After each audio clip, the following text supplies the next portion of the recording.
37,300 ভাগ হইল গিয়া আপনার 202 কি বাকি নগদ বিক্রি বুঝলেন।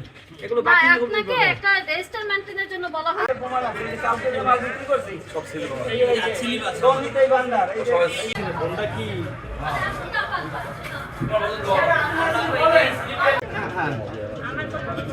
এখন দাম কম আমি কম দামে বিক্রি করছি আমি এখন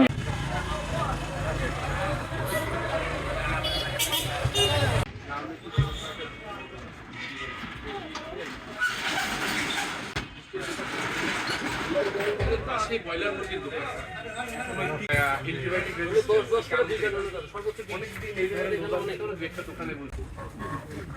রসিদটা আছে, রসিদটা একটু দেখান তো।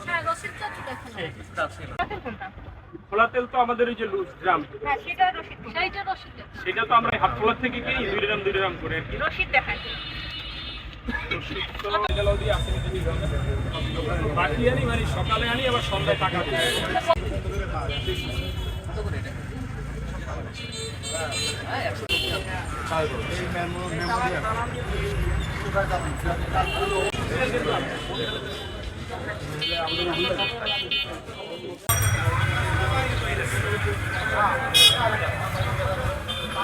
কোনোভাবে একদম দিবে না আর কোনো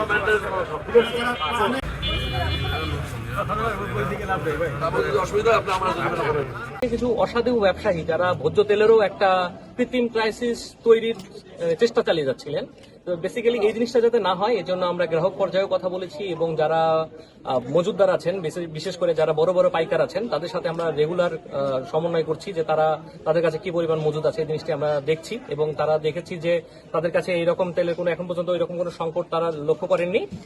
সো এই জিনিসটি বেসিক্যালি বাজারে মনিটর করছি যে কোথাও কোনো ঘাটতি আছে কিনা। এরই ধারাবাহিকতায় আজকে আমরা ভোক্তা অধিকারের সাথে এসেছিলাম। ভোক্তা অধিকার প্লাস সেনাবাহিনী আমরা যৌথভাবে অভিযান পরিচালনা করি। এই ধারাবাহিকতায় আমরা বর্তমানে 3টে দোকানে টোটাল 5 এবং 10,000 টোটাল 20,000 টাকা জরিমানা করা হয়েছে।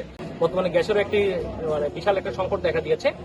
সেই জায়গাটা থেকে আমরা লক্ষ্য করি যে অতিরিক্ত দামে গ্যাস সরবরাহ করার কারণে সেই গ্যাসগুলো টোটাল 20 সিলিন্ডার ভোক্তা অধিকার কর্তৃক এটা জব্দ করা হয়েছে।